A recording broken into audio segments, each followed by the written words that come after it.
Now hey guys, welcome back to the channel, another Swiss 001 video. Yes, welcome aboard a plane. Yes, and welcome aboard Flight Simulator Fun with Swiss 001. As you can see, we have Ryanair's infamous 737-8200 here. Now this is the 737 MAX that, again, Ryanair calls the 8200 to mask over the MAX thing, right? Because, you know, this is after all a little bit of a controversial plane for sure. No, really, the 737 MAX, we all know it. Just to give a little bit of a background story, obviously, it had some very fatal crashes caused by software issues, apparently, to, you know, put it this way, which was obviously very bad. Now that happened quite a long time ago. I mean, it's been like almost 3 years now, or maybe 2 years, but still, that's quite a bit of a time for a plane to just be grounded. I mean, we have to consider planes are not cheap to buy, and when they just stand on the ground doing nothing, they don't really make up for that price, right? Yeah. Yes, indeed, for like 2 years, there were over like 450 737 MAX just grounded, standing on the ground, which is what grounded means, just doing nothing. But obviously, we all know there's been some news recently. Now, apparently, Boeing came up with a software update which fixes the issues of MCAS, which is basically the stall prevention system, which ironically caused the plane to crash twice. But let's not go back into the very technical stuff, because I've already talked about that so many times, right? Apparently, these issues are fixed, and this plane is apparently able to just fly off and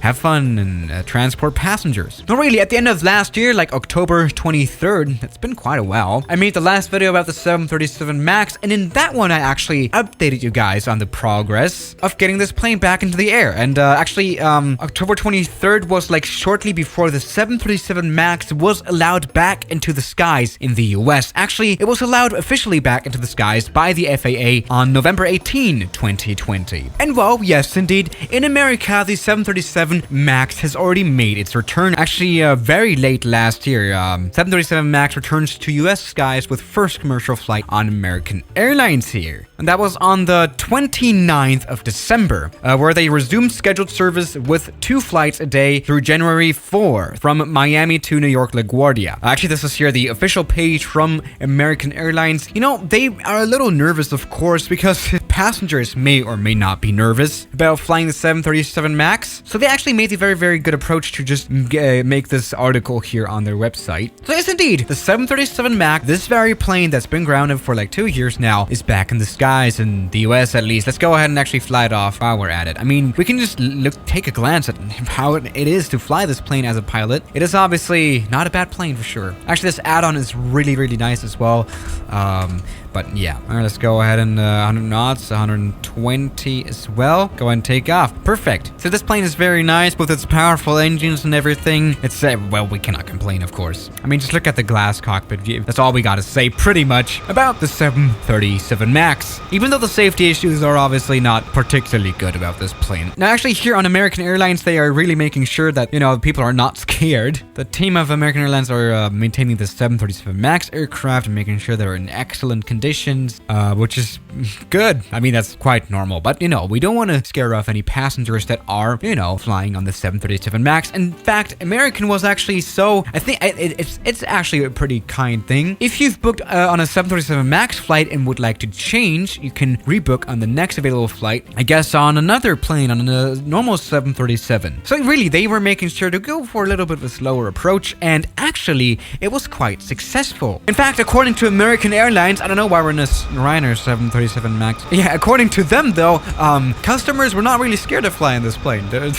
So yes, indeed, I guess, in the US, with American Airlines, the 737 MAX had its comeback. Let's talk about whether that's good or not later on, but that's another story for sure. But actually, very much recent news today, the 737 MAX has now been cleared into the skies by EASA on the 27th of January, which it is right now. Yeah, the EASA, which is the European FAA version. I should whatever. Yeah, they approved this plane to fly. And yeah, actually the 737 is getting a lot of support by EASA itself. With 737 MAX is the most documented aircraft in history of aviation. That's what the EASA executive director said about this plane. So EASA has every confidence that the 737 MAX is safe. So yes, indeed, the 737 even is making its comeback now in Europe with, for example, Ryanair, I guess, right? I mean, actually a lot of, you know, European airlines had already been using this plane thoroughly, like the TUI Fly, for example. I mean, this plane is registered in Germany. Welcome to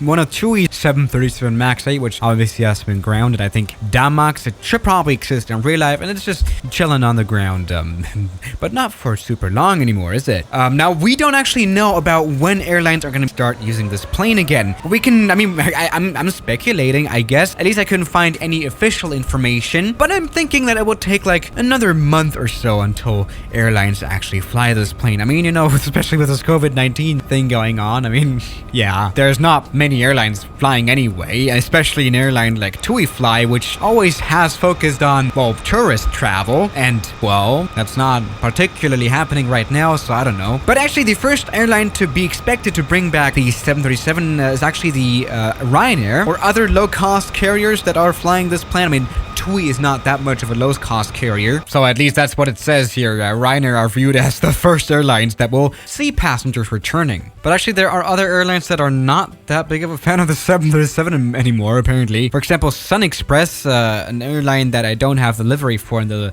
flight simulator. They say it is totally unclear when our 737 MAX might see entry into the service from Germany, as not many flights are operating anyway. That's the thing I was talking about with the Ryanair and TUI, right? But before we talk any further and whether it's actually a good idea to let this plane fly again, I want to use it at some short runways. I mean, that's what the 737 is very much known for. Like the whole 737 series, starting with the 737-200 that can fly on gravel runways depending on the configuration.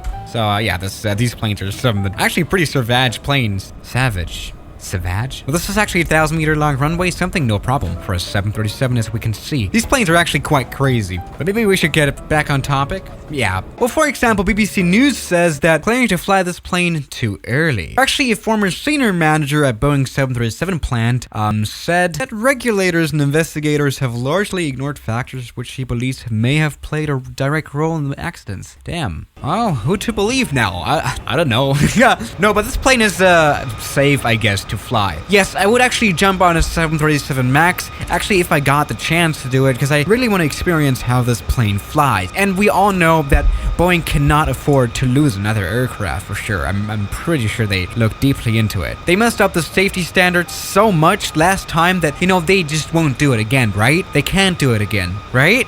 No way. The 737 MAX, I really like the 737, which is, I guess, always been a little sad for me with the 737 MAX, right? Because no one likes it, which is definitely understandable. By the way, I just wanted to mention this very strictly. Only the US and Europe so far have been allowing this plane up into the skies. No Asia, no Africa, I don't know about Canada? Yeah, really. Yeah, so for example, the countries in which the crashes actually happened, you know, Ethiopia and Indonesia, I think, are not allowing this plane just yet to fly. So, I guess we'll be the ones to figure out whether this plane is safe now, which is a good thought. I mean, you know, it's really a tie between EASA and FAA and Boeing, and the people that say that maybe it's not only the software issues that were wrong with this plane. A lot of people are talking about electrical issues and production quality problems. Yes, we had some few stories in the past with wings actually cracking, but really, this is quite a tough one, isn't it? So I guess with most things in life, this is just a matter of wait and see. I don't know. There's always the two sides, obviously, of the story, and I guess we're just going to believe the official one by FAA and the EASA, for example. Now, would I fly on this plane? Yeah. I mean, I don't fly anyway right now, obviously COVID-19, but if I had the opportunity to fly again, I would probably not hesitate to fly this one. Let's go ahead and actually go ahead and get this plane landed on the short runway while we're at it. Come on. A hard landing, but that's something that 737 is used to, as I always like to say. And here we go. As you can see, the 737 has some fine stopping performance as well. So, yeah, guys, thank you for watching today's video, and I'll see you tomorrow. As always, good night. Now, thank you very much to all my members, especially the A380 members, Government Pizza, Riley Preston, Thomas Roach, Finian M, Laridas Lama, No You, Philip Schneider, Leo, Mark Helbling, Great Grandpa John, Toby Cook, very much appreciated, British 001, Deload, YT, Moritz Wellhausen, Jackson Hawker, Joel Matude, Darcy Hunkin, and